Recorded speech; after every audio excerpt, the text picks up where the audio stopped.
The first keynote session, I'm going to invite on stage now Rosalynn Mworia, Corporate Affairs Director at Vodacom. A big round of applause, please, for our first keynote speaker of the afternoon, Rosalynn. Good afternoon, everyone.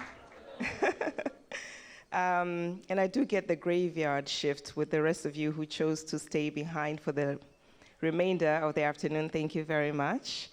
I will try and be as brief as possible. I heard there's quite a bit of a lineup before we can get on to the end of the program. So let me get on with it. So first of all, I'd just like to thank the organizers alongside the ministry, Extensia, obviously, for getting us together. I think it's been a while that the industry has had the opportunity to sit together and discuss issues that are important to our evolution. So thank you.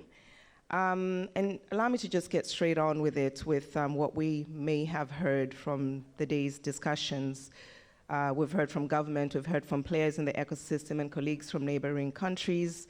And a few key themes kept re-emerging. And these are the issues around data privacy, as we heard the minister touch on, taxation, mobile access for all. Very important and pertinent themes. These cross-cutting issues are not unique to Tanzania.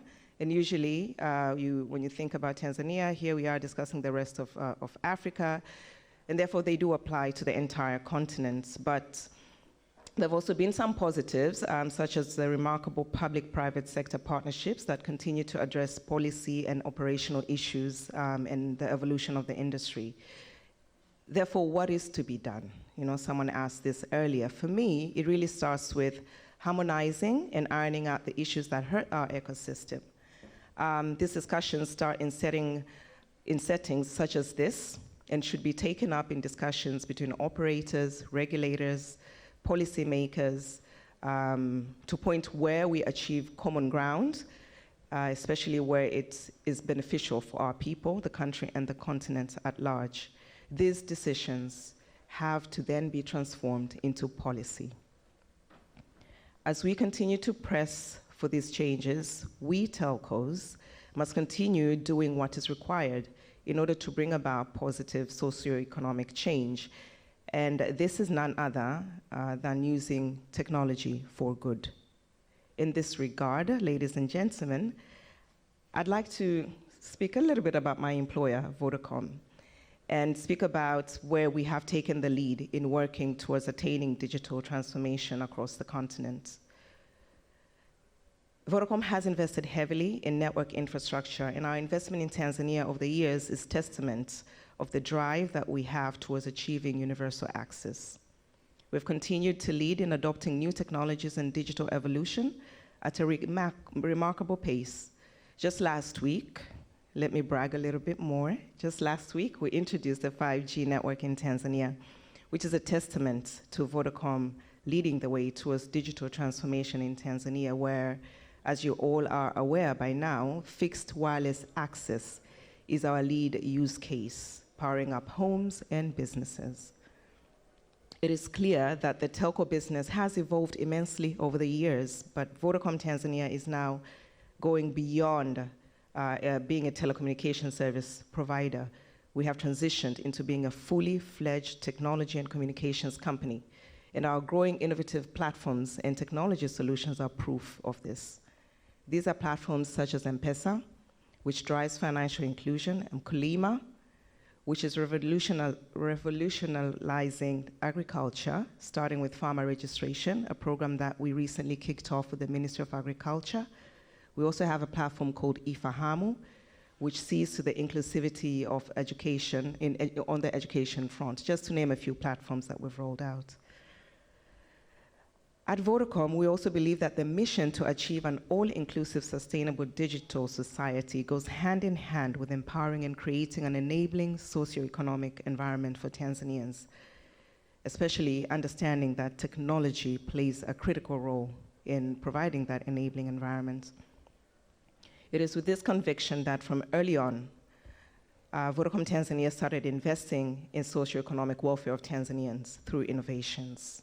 The most recent innovation, allow me to delve a little bit into this one, is Emama, which I alluded to earlier, if you remember. So this is a PPP between Vodacom, our sector ministry, which acts as an anchor, Ministry of Health, the Ministry of Local Government, and it focuses on maternal health. Mama, this program, is here to curb maternal mortality and morbidity rates for both mothers and children.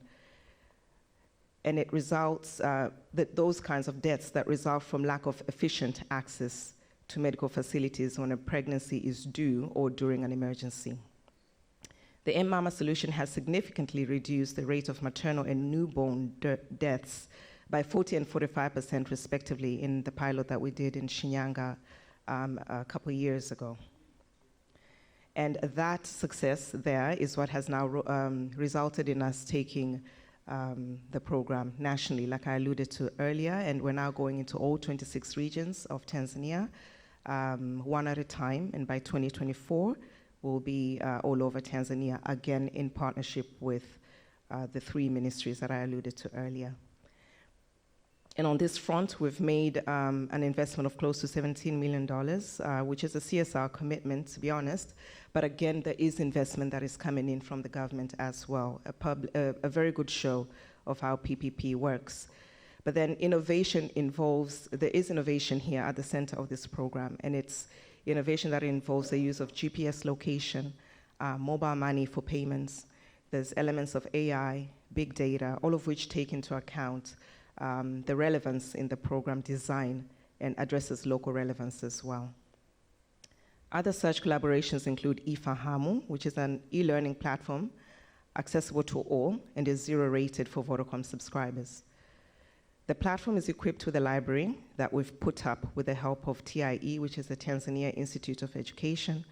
There are many more such examples in the social aspect that go to show that Vodacom Tanzania has continued to utilize technology to innovate solutions that are going to contribute to the improvement of the socioeconomic welfare of Tanzanians, especially those who are living in remote areas, further demonstrating the need to evolve the external support environment together for all of us who are in the room, because the delivery of such services is not without interdependencies, as we know too well. And those interdependencies include players such as many of you who are in the room, the network providers, CSOs, infrastructure providers, government, and regulators alike.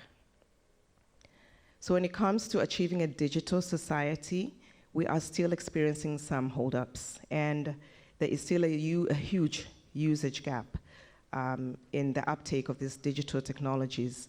I think the last time I looked at the data, it showed that the usage gap had grown from about 48% to circa 64% just last year, which means, and I think it's a point that was touched on earlier, these are people that have been reached with a broadband coverage but are not using and utilizing that coverage, which means operators have invested, but there are no use cases for them to latch onto, whether challenges could be devices. It's a myriad of things. We know them too well, especially those in this room.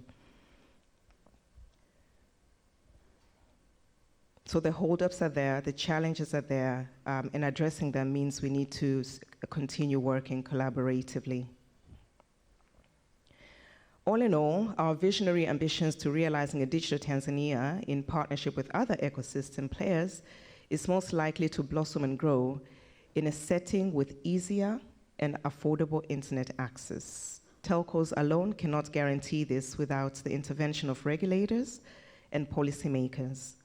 We strongly believe that an inclusive digital society is attainable, but all key players must collaborate strategically to reach this goal. Thank you very much. Thanks so much, Rosalynn. Can you take a couple of questions from the audience? Absolutely. Yeah. Any questions from the audience? I've got a couple of quick ones for you. Otherwise, I'm very glad you mentioned innovation. Do you work with startups also through incubators, accelerators, those kinds of things? Startup competitions, things of that sort? Yes, we do. And I believe now we're in the second season of our Digital Accelerator program, which started a little over a year ago. And there we are looking to work with startups to accelerate their innovations.